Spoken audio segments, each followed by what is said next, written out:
somewhere? Yeah, I can. Yeah.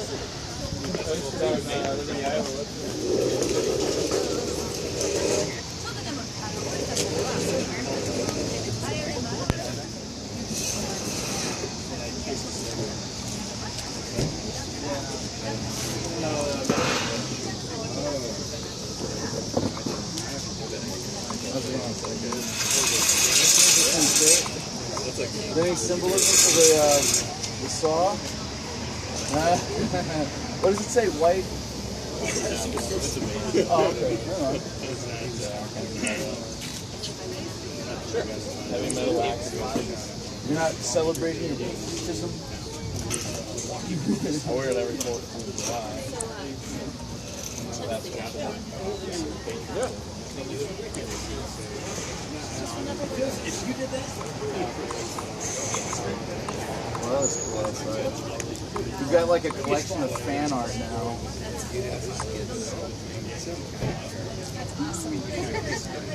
Learn how to do this on this table. Does anybody know what this is? Let's see if anybody recognizes it later.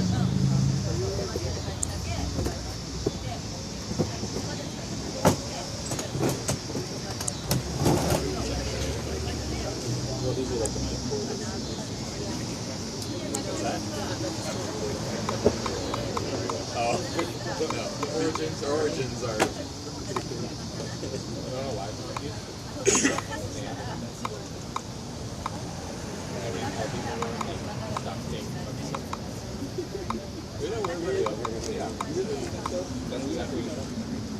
I mean, if we're live streaming, we gotta have like a really good display, right? Just because radical attitude, okay. To be victorious. Threat to society. Yeah. Did you guys see I did a picture for Instagram the other day of me in yoga class with the ankle bracelet. How range you get on that? 1,000 miles? It's GPS, but I gotta plug it and charge myself twice a day. I got cyborg. So what's the community like here in Des Moines? Nice town. No, I mean the activism community. You're looking at it. This is it? This is the hardcore? No, there's a lot more than that. I hope so. Yeah, we had an Occupy movement here. I would say, I don't know, a lot of people are very left-right minded in terms of politics. Even if they're upset about things, they still are either one supporting a Democrat or a Republican. I was here briefly in 2012 for the caucus and spent most of the time trolling candidates who weren't named Ron Paul. Had a lot of fun with that, but I didn't get to spend enough time here to get a sense of like how that has it's got to have that effect on just the conversation in general. But you think it polarizes people? It makes people more invested in the two-party mentality? It's a weird place. I don't think state-wise, state-wise, we've had a lot of Republicans in general, and a lot of support for Obama and Bruce Springsteen when they come around. And Bernie Sanders is drawing big. I guess you guys get the full dose of statism propaganda that way, yes. Right? I mean, it's like setting the national standard here. And more what happens is we have all the candidates come through, so people latch on to personalities rather than the issues. It creates a personality culture, you think? Yeah, so people kind of end up in their tribes. This candidate, that candidate, rather than the issues. Identity politics. Yeah. What gets shown about Iowa nationally is just the people that come here to visit, not really the people. I saw that at the State Fair when I streamed there last Saturday.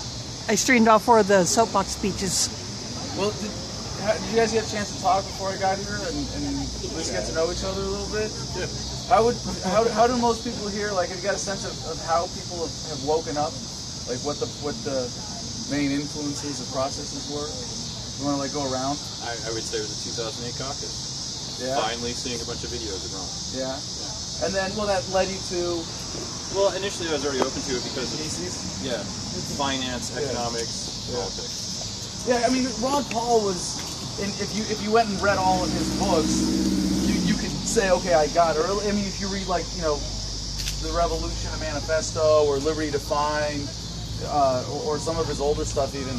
But the presidential campaign didn't, like, wake people up as much as get them started, right? And then it was like, you have to keep going. You had to watch some videos, and right? I don't think I took much convincing. Just heard Ron Paul and was like, that's truth. And I did that, you know, like, The no Identity shit politics. experience, right? this epiphany, you know. Wow. For me, it was the Giuliani moment. That's what I was watching it. I had to do it for a class in college, and I saw that tape of the Giuliani moment. Came into class, and we were all discussing the next day, and I was trying to like be like, "Hey, you guys see that? Like, did anyone else see that?" And then finally, The blowback issue, right? Yeah. Yeah. And then finally somebody like after class kind of met me, like almost like in secret, like, hey, I know what you're talking about. That was crazy, right? And so we became interns on the Ron Paul 2008 campaign. Right on. And then we stayed involved. I got really involved in 2012 when he came back around. And then a lot of us kind of stayed involved with like Liberty, Iowa here, and trying to put when we were trying to change the party from the old camps to like AJ and then. Any other intellectual influences after that? I mean, there's been like Tom Woods and stayed up with his stuff. Justin Amash, like watching every single vote that he puts up there. Because he publishes the reasoning behind every vote. Oh yeah, right? yeah. So like really, now Justin Amash is kind of like that front runner of like the guy I go to. My voice of reason in Congress. It was actually you. Police brutality on YouTube. Oh, wow. Saw some of your videos. Right on. I didn't know there was a third option. And then Well, that would get you started. Then what? Did you keep watching I videos? kept watching the videos. I actually learned about libertarianism and voluntarism. Suck you in with the civil disobedience, and then got you listen to the podcast for a while. Yeah. Right on. I was just starting school and working for the Obama campaign in 2007, and I started reading Ron Paul. It's good to hear you're better now. I started reading Ron Paul Manifesto, Revolution Yeah, Manifesto. yeah. If I would have known better then, I would have gave it to the guy that I was working for. But This was like your opposition research at that point, no, right? it was just I was never one party or the other. I was just in college and it was a chance to work for something. And I liked the person at the time, liked what he was saying. He doesn't seem like the same guy after a couple days after Wait. the election. Is Obama already like he who shall not be mentioned, the person? I feel partially responsible. I hope. But anyway, Larkin Rose is a guy that I like quite a bit. And for me, it was when I was a kid. My family's from Minnesota, so I shook Jesse Ventura's hand, and he gave me a shirt from his first campaign when he ran for governor in Moines. So it was Jesse Ventura and people like Henry Rollins. Now seem to be very Where's he static. gone? I don't know what Yeah. happened. Now Yeah, they're he was- supporting Bernie Sanders. I remember watching Rollins in the '80s, and just like there's a certain, not like a coherent ethos to his rant, but there was a distinct anti-authoritarianism that like really hooked in a lot of people's minds, and we're of that Danzig generation, right? When I was a kid, I wrote him a letter in school, and he wrote back, and I was like one of the only kids in class that got a letter back from their hero or whatever. But yeah, I don't know. He's gotten very, in his older, advancing years, very status-minded. And this is Mark. You guys want to say your name? Justin. Oh, excellent. And what was your process? Well, event that shall be unnamed, finding out about, and then Ron Paul, of course, and then just all of the above, volunteerism. Was there a period you could say, like, so you self-guided research online, just pulling in everything? Right. How long do you think that was? Can you put your finger on it? I was probably, because I came from the leftist background, very strong leftist background, from 2007 until 2009, I worked really hard for the non-law campaign, and then like audit the Fed stuff and the Fed in Chicago and stuff. You know, around that time, I was detained by DHS at one point for just having a sign in Federal Plaza, just a sign that said like no more bailouts or whatever, and then it was like, look, it's all BS. You know, First Amendment says, you know, but they don't care. They don't care. So it's like, why am I going to fight for that? They don't respect limits. What's the limits? Yeah, There are no there was a limits to break, them. right? Yeah, there was a break. Psychological demarcation at that point. Oh yeah. So that's when it was just like, okay. It makes more sense that this is all BS. They don't respect limits. Their only limit is, you know, what comes out the barrel of a gun, and that's really the end of it, you know. The nature and origin of everything, right? For me, it was 2012, 2011, kind of when I started waking up. But I had just come back from Afghanistan. I injured my neck, and I was sitting around at Fort Riley. Is it okay? Yeah, I mean, Wasn't like a piece of shrapnel or something? no, it was kind of a freak accident more than anything. It wasn't anything. Lifting on Jim at the base? No, I leaned over the edge of the turret of an MATV, and when I recentered my weight, with all my gear on, just tore a bunch of muscle. Ugh. Yeah. But Could have saved your life, right? $1 million wound? it could have been, yeah. But I was at Fort Riley going through their WTU program for transitioning home, and I was sitting in the barracks flipping through the channels at like 4 a.m. in the morning, and the debate was on. And it was one of the very first, and that was when Herman Cain and Ron Paul were like the two guys that I just started tuning into. I'd never watched a debate before or even cared. And I liked Ron Paul, but he was kind of on the edge about what he was saying. I didn't quite comprehend it, so I started looking into him. And I found your podcast, started watching it because you would talk about it when most people wouldn't.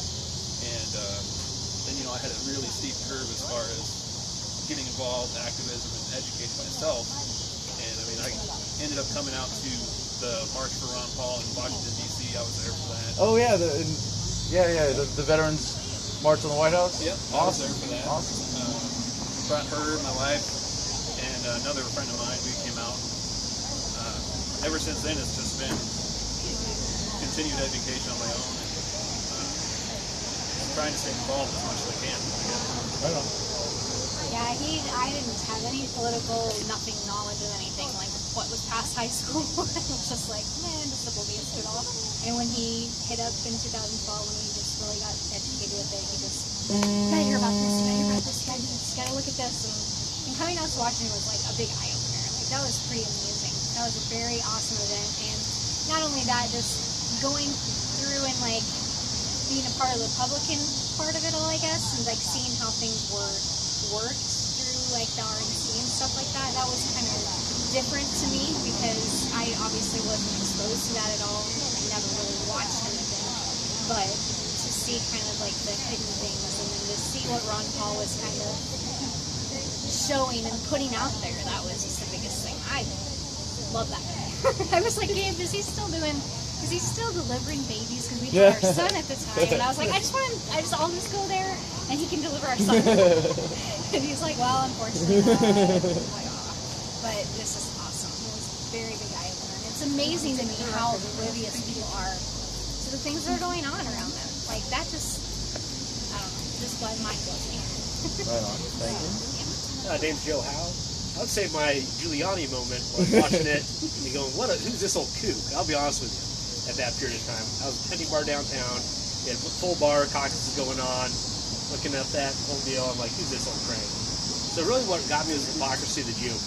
And everyone's getting elected, and they're spending $6 trillion, they're expanding every department possible. And just looking at what they're trying to do. I was rank and file like McCain type supporter at that time, and just getting more and more pissed off at what they were doing.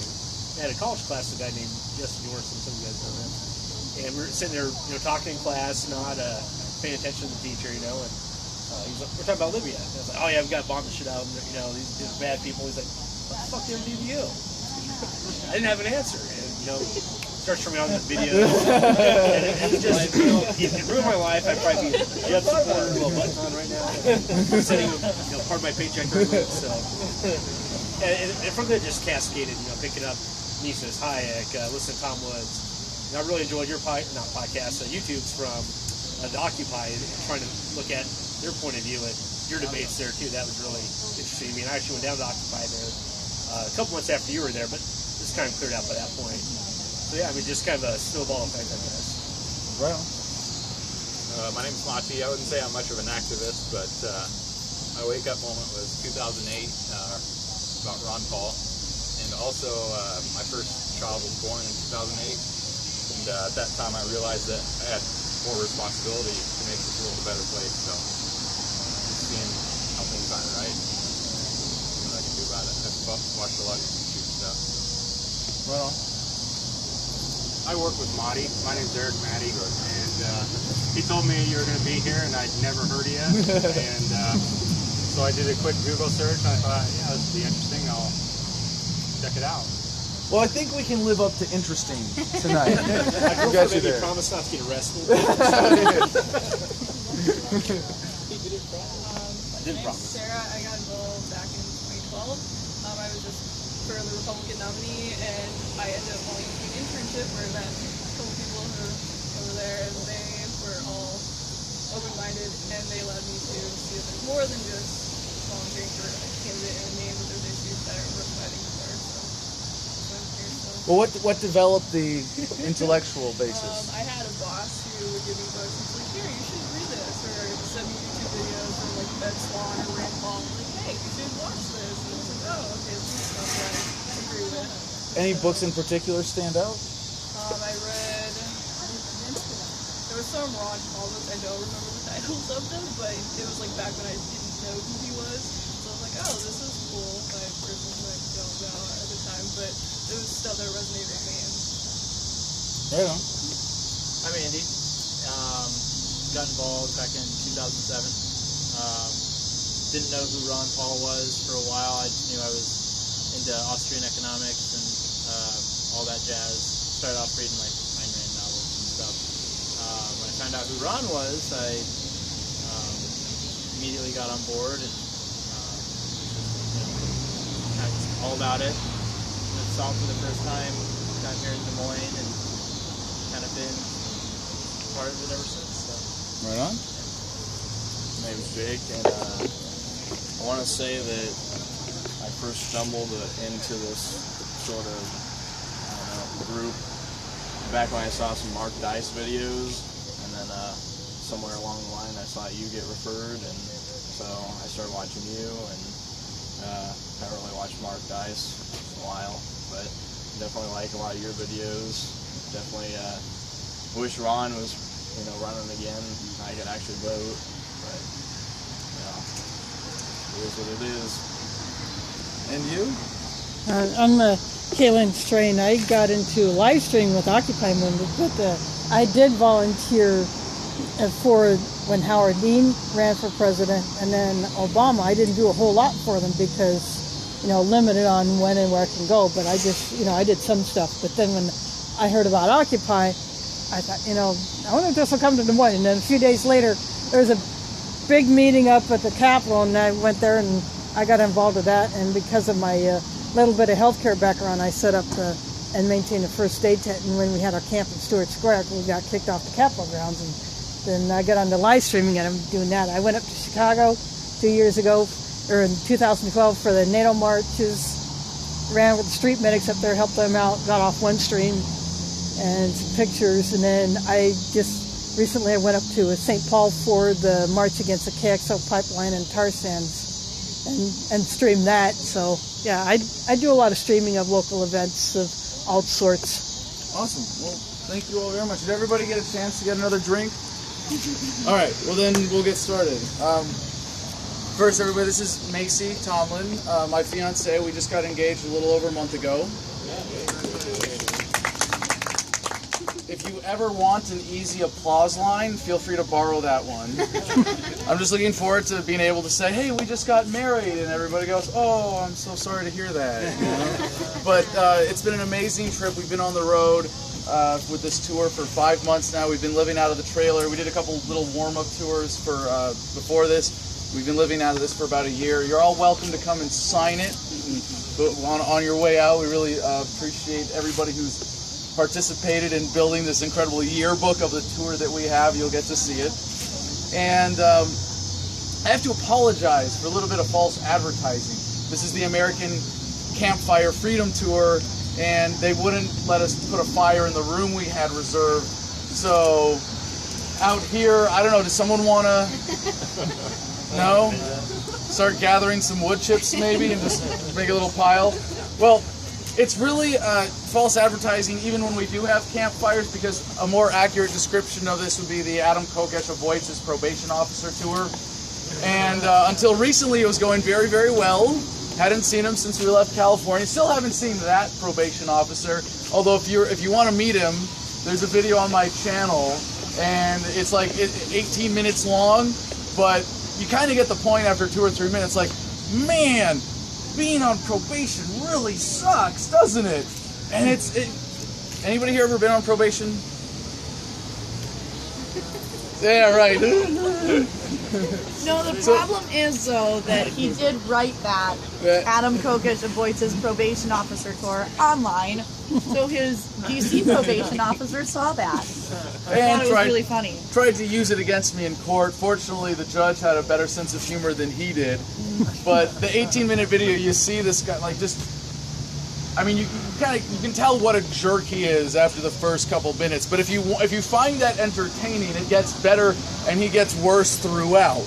And he actually perjured himself in the report, like lied about what I had done in communicating the travel for this tour, and tried to get me sent back to jail. So instead, I got to go to court. I had to go to court in D.C. twice and kind of renegotiate my probation status. And I was banned in D.C. I'm now allowed in D.C. Why are you clapping for that? What? Oh, it was like a badge of honor that I don't have anymore, right? And now I have to wear the GPS ankle bracelet, but I have no travel restrictions. This isn't my bedazzling. This is just to keep it from giving me blisters. And of course, the government actually rents these. They don't own them. They don't own the system. They have to like pay a company for all of that. And do you see how big this thing is? I mean, you would think like it's just a GPS and a battery. Does anybody have an Apple Watch? Yeah, right. They could make these a lot smaller, but that would kind of defeat the point, right? And I have to. Some of them have had microphones in them, and they use them in, like, I think it was in Puerto Rico. They were actually able to talk to the people on probation as a two-way communication device through their... I mean, that's freaking creepy, isn't it? That'd be like Get Smart in a shoe. I mean, we already know, that if the NSA isn't already doing their job, right, that it's really not that big a difference. But I figure the reason this one is so big is that in case I run, it's got an explosive charge in it. And they just like knock my foot off and then I can't run anymore, right? But one of the charges I have rolled into this whole deal was for smoking pot in front of the White House. And this was back when weed was still illegal in D.C. I know, crazy, right? And if I had been in the White House, it would have been okay. But in front of the White House, you could still get arrested for that. And it was the first time they sent more men after me than Bin Laden. Like literally, the cops that had come out for the joint summit with President Toour was just astounding. And because I had the drug charge on my record, I actually have to call in. When I'm in California and my probation was transferred to California, I had to call in every single night to a hotline to see... A hotline. They don't really call it that. But to see if I had a drug test the next day. And they have like code words for like all the different groups, like Deputy Montalvo was testing trumpets and violins, red team go, red team go. I mean, it's really ridiculous. But because by the time I got on probation, medical marijuana had passed in D.C., and we had medical in California, I was allowed to smoke pot on probation. So I went in, yeah, exactly. So I went in, like, to my probation officer, like, here's my referral, cool? And he's like, yeah, no problem. You smoke, yeah, cool. And, like, I tested positive every time I tested, and it was like, your tax dollars at work, right? And pot, it's one of these, like, pot's like the only thing you can really, I mean, you can test for everything, but most everything else that's really fun is out of your system in a day or two anyway. So pot's the one that's really easy to get people for, because it's in you for up to 30 days. But it's really cool to travel the country and talk to a lot of different people and see how people have come to this awareness, right? But I assume that you all, at least, maybe with a couple exceptions, have seen how this process works, right? That it's kind of a one-way street of waking up. Nobody goes, freedom, liberty, we're going to respect individual rights, we're going to end wars for all time, we're going to end the police state, we're going to end the massive wealth ripoff that is the entire government racket, and we're all going to get along. It's going to be amazing because now we all believe in the non-aggression principle, understand how it applies, and self-ownership is awesome. And then wakes up the next day, oh, never mind, forget it. Just point guns at people I don't like to organize society. All right? You guys see how that works? It really, it should be pretty obvious that awareness raising, consciousness raising is a one-way street. Assuming you don't get hit on the head or a lobotomy or something, right? Don't worry, if we all get locked up in FEMA camps, they're not going to lobotomize all of us. Microwave all of us. Microwave? You're going to microwave our brains? But you guys get the point, right? And from that alone, does that give you a sense that we are on the right side of history? It's really beautiful. We don't appreciate that enough. I don't think we look forward enough to see really where this is going and how this is going. We're going to play some libertarian fantasy math later. We're really going to get into this. It's a lot of fun. But as much as we see the inevitability of this sort of political, but really more philosophical awareness sinking in, we have enough of a critical mass in the movement now to see that there's a cultural movement that goes along with that. And cultural really doesn't quite describe it. There's a sort of subculture around the movement, but you wouldn't really call it a cultural thing because there's so much variety within it. But a sort of lifestyle movement, a human actualization movement that is going along. It's almost deeper and more important than the awareness, right? How we render government obsolete is by empowering ourselves, and it's happening. So one of the most enriching parts for me of this tour and talking to so many different communities all over the country is to ask this question. How do you see people living differently as a result of this awareness? And daily lifestyle things. Oh, before you start shouting out answers, we have a little housekeeping. If you're a cop, would you please raise your hand? If you're here on behalf of the FBI. Okay, well, we've never caught anyone that way, but I'm pretty sure we didn't check IDs on the way in, right? You will not be held accountable for anything you say here tonight. So you've got to get that out of the way. So what do you see? You guys want to shout out? Just start with raise hands, maybe. What do you see people doing differently as a result of this awareness? Daily lives, especially. If we achieved some of the freedoms that we're fighting for? No. Right now, what do you see people in this movement? How do we live differently? Oh. I don't some people in the community that wouldn't think about homeschooling that now said, no, we're not going to go to state education. Yes. That's us. Huge. Excellent. So when you realize that trusting in the government with your child's mind is usually a bad idea. Even from just an objective perspective of, I care about the quality of my child's education, right? So you said homeschooling? Yep. Now, homeschooling is sort of like, the implication is we're going to take this set curriculum that they force down kids' throats in a school setting, and we're going to do it at home. Yep. And obviously there's a little more to the mentality of that. So what's the sort of deeper form that takes? Anybody heard of unschooling? I have two friends who are doing that with their oldest daughter. They choose the materials, but they do have a teacher that they consult with. But they basically choose the materials, and then their daughter just does the ones that they put to her, and sometimes she just does the things on her own. You want to know the best way to teach a kid to read?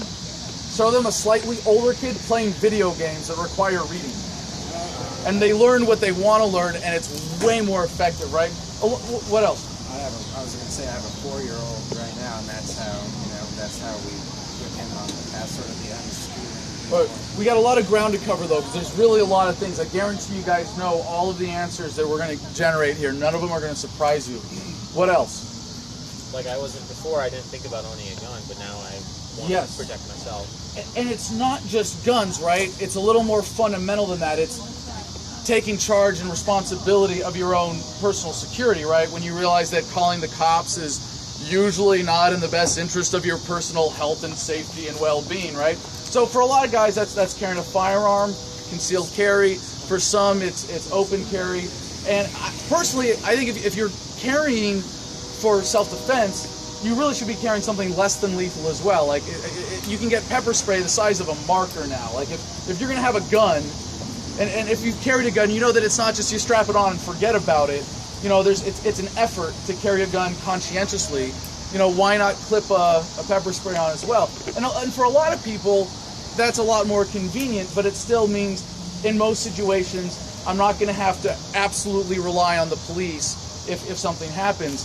And more importantly than being ready to physically defend yourself, just having a security awareness, avoiding confrontation, avoiding conflict, having a lifestyle based on making smart decisions is more important than any of that, right? What else? More confidence to speak up if you see something. More confidence to speak up if you see something, important. You know your Bill of Rights, Constitution, state Constitution. You know your rights with the law. So you're more confident. You're more willing to talk to someone you don't know about something that you see they're being wrong. Absolutely. Like that. Yeah, I mean, when you're turned on to something that you care about like this, it motivates you to want to share it, right? What else? We had an instance in our neighborhood where we had a neighbor who was stealing out of their house, and instead of calling the cops, we got together as a group and confronted him because I did not want to call the cops because of everything that's been happening. Right. So I'm sure he appreciated that too. Yeah. We said if you got to do it somewhere else. Don't do it here because it's bringing people in our neighborhood. We don't want to get bogged down with each of these because really there's a lot of them. What else? Urban farming, a lot of people becoming more self-sufficient. Huge, absolutely. Avoiding GMOs because the FDA says it's okay to eat. That kind of goes out the window. FDA, they're right? owned by Monsanto. Yes, exactly. I mean, just opting out of the Monsanto food system. When you take charge of your health because you don't trust the authorities to tell you, what else do you do? Anything else you guys see as trends? There is a lot of more boycotting going on. Yes, conscientious consumerism. And divestment. There's a lot of divestment going on, Absolutely. Too. On the institutional level. Absolutely. So you see a lot of that and it takes a lot of different forms. What else? Supporting local businesses. I think I'd say that falls under conscientious consumerism, but yeah, different angle on it to support your communities. What else? Jury rights nullification. Absolutely. Absolutely. Does everybody know what jury nullification is? You know the 30-second, everybody's got it, 30-second class here? When you serve on a jury, no matter what, you have the right to say not guilty if you don't want to see that person receive the punishment for that crime. You can nullify the law if you disagree with it. It's an amazing power. I'm a felon. I don't get the chance. But if you do, a lot of us run. You do get the chance, brother. A lot of us run from jury duty, but really, it's an amazing opportunity to potentially literally save someone's life, right? What else? We just lied to you. What else? No. Okay. Come on, when you care about your health, what else? Vaccines. Absolutely, and especially like with kids in particular, right? Just because they say you're going to put this many needles in your kid, you at least question that and do what you make that decision independently based on your own research. What else? I would say any new events that happened, like this the shooting yesterday, or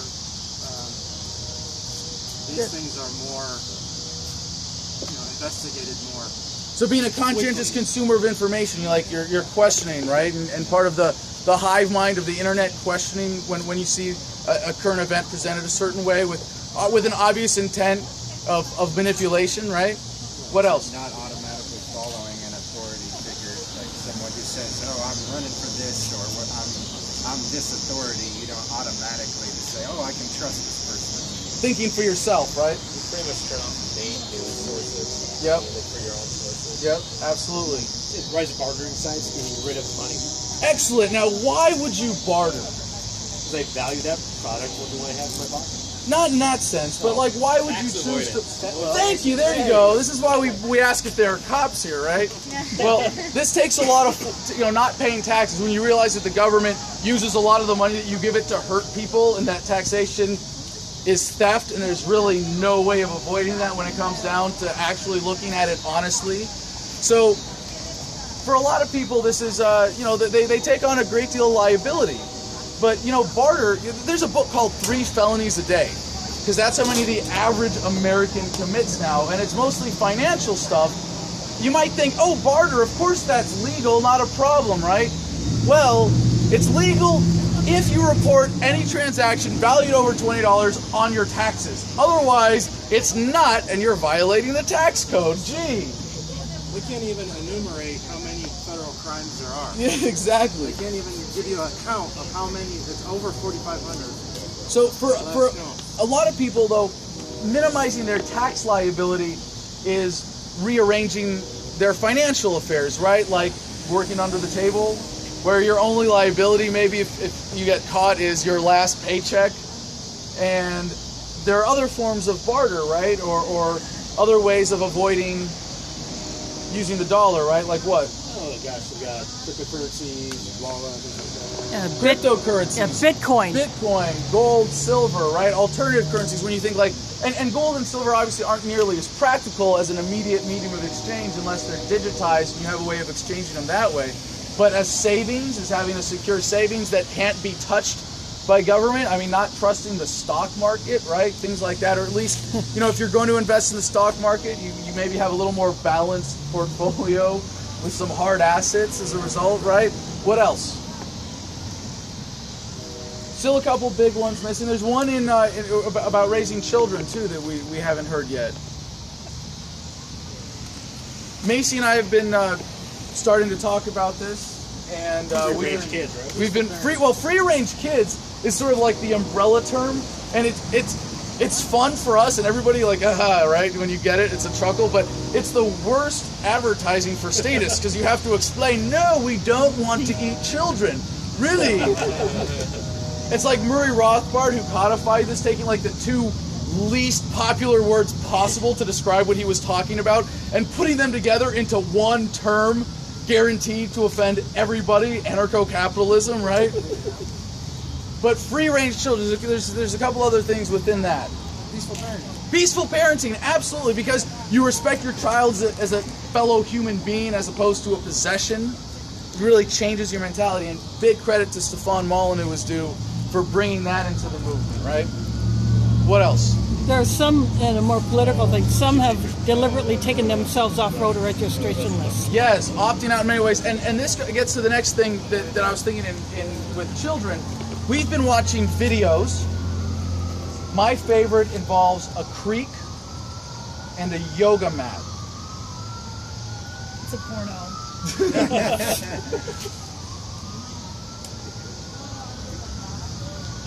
And a woman going, I'm having a baby. Home birth, right? Which some hardcore libertarian women turn into creek birth, right? But there's one other big one we haven't heard yet. Kind of goes along with not trusting the medical establishment, with not just doing something because the government says it's okay. Are you referring to herbalism? Okay. Excuse me? Herbalism? Herbalism, alternative medicine in general. I mean, just when you question the medical establishment, right, you're going to Google that shit before you go to a doctor, right? I mean, just taking charge of the information about managing your health. But there's another form that takes. There's an ambulance going by. Self-medication?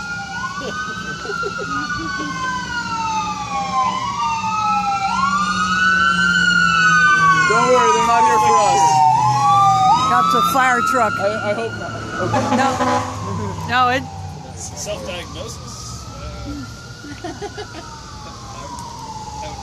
I don't think it's unfair to say that compared to the general population, libertarians tend to smoke more pot. Fair enough? Have we noticed that? Is that a high-profile case here where a guy was using cannabis to treat his illness and he was dying. I called our governor every day. You're killing this man. I mean, they wouldn't even let him go to court and say, I'm using this as medicine. He could not say that here. Is he in jail? Archaic. He died. No. Was he in jail when? They gave probation at the tail end of it. And you know, he could document photos. This is what's happening to my tumor. It's like, it's not even, he had photographic evidence and he couldn't even tell the truth in an Iowa court. Wasn't it cannabis oil? It was cannabis oil. He was growing and processing the oil. It's really good to know that weed is legal here in Iowa now. Yeah. The only No, you're just only allowed to carry as much as you can shove in your mouth at one time, right? Now, as like for weed though, even here, like I know this is one of like the worst places in the country, but still like minor possession, no prior. You're probably not even getting booked if you get arrested, right? You might get you might get booked and released, but you get a misdemeanor citation and a court date. Not necessarily, right? Especially if you're from out of state and you're coming from That's Colorado. pretty insane. Okay, if you come from Colorado, or any other state that has where it's totally legal. When I was in middle school, I had friends that were smoking weed in a park. They were under 13, I know. And someone came up to them, said they were looking for a lost dog. And seriously, it was plain clothes. And they just used no rules whatsoever. Got, these under teenage kids in trouble. Like you can pretty much get away with anything here. At least you could over the last decade. It's a good racket, isn't it? Same is true for raw milk. They're very illegal. Yeah, raw milk. What are you in for? Raw milk. But there's my experience with marijuana relates to dealing with PTSD, and when I got back and was active with the Rock Veterans Against the War, I led a peer support group called Homefront Battle Buddies. And I went to the VA in DC one time, and this is the flagship of veterans healthcare in America. And I told them I was having trouble sleeping. I just want someone to help knock me out. That's it. They gave me 5 prescriptions, 3 of which had suicide listed as a side effect. One was Prozac. And I was like, no, because I saw like what was happening from the guys I was working with, the guys who took the pills and said, oh, well, I can't smoke pot because of my job. And but I'm going to have fun, so I'm going to drink alcohol. A lot of them ended up crawling into bottles and destroying their lives. Those are the ones who committed suicide. And the guys that I dealt with who smoked pot, at least were able to control their symptoms enough to get the talk therapy that they needed to really deal with their deeper issues. But there's, when it was being debated in California, you remember, like, in the early 90s, the joke was, oh yeah, dude, it's for my glaucoma. Am I dating myself with that? Really? Nope. I think it was a long time where was the go-to. Well, the thing about glaucoma, like most people don't know this, but it's not like you smoke pot and it helps you with the pain. I mean, I'm sure it does with that too, but it's an intense pain from liquid pressure on your cornea that pot actually relieves. Smoking pot, and it was insane because they didn't have anything else to cure it. They didn't have anything else that could do this. And now, like, we turn around and every day it's something else, right? You guys have heard the seizure kids? Yeah, that's what made it supposedly legal here. Well, it's like legal to possess and use, but you can't get it, you can't buy it, you can't bring it in, right? It's like Texas. Well, we voted for medical marijuana, but you need a prescription, and no doctor will give it to you because that's a violation of federal law. But seizure kids, it's like there are kids born into the living hell of having seizures all day, every day. And there's a cure. It ends it. Like, congratulations, kid, here's your life back. And in America, there are still thousands of legislators actively working to keep that illegal. There was one family that moved to Colorado because they couldn't get it here, and now he's getting the treatment, and his seizures are pretty much nil. Now, I don't believe in hell, but if there is any just hell, and most of those guys believe in that, there is a special place for the people who work to keep that medicine away from kids. And this really is about like taking charge of your health in a way, right? I mean, just no, I'm not going to do that because you said so, right? But there's one other thing I want to cover in fitness that we didn't get as an answer, and it's not toe shoes. I think we're past that one. Notice that? Sorry, Otto. I run barefoot now. I got rid of the toe shoes. I like my toe shoes. But there are a couple like fitness health trends that we see distinct in the movement. You guys, Yeah, like paleo nutrition. paleo, yeah. If the paleo people would just shut up already. No, that's great. And I'm an advocate of paleo. I think it's very but just taking charge of your diet, and that's one thing we see as a really distinct trend in the movement, right? One other one I want to touch on before we go back to drugs, because they're a lot of fun. Organics? Well, we kind of covered organics, but fitness practice specifically.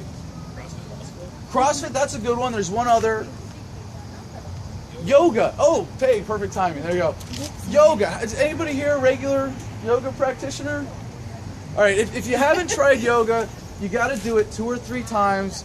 You won't regret it. And I say that because there's a range of experiences you can have, from like a really calm, meditative stretching session to a 90-minute Bikram hot yoga that'll kick your ass worse than a military calisthenics workout. Like, you can get up in the Marines and run for half an hour and do an hour of push-ups and sit-ups and then have a normal productive day of killing people and destroying things.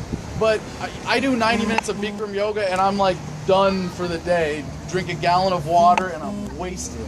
But I know in this male-dominated movement, there's a lot of self-consciousness about something like that. You guys might be a little apprehensive showing up in a yoga class. But if you're worried about that, I got 2 words for you. All of that goes away. You ready? Yoga pants. They are so comfortable. All right, take a second, get that image out of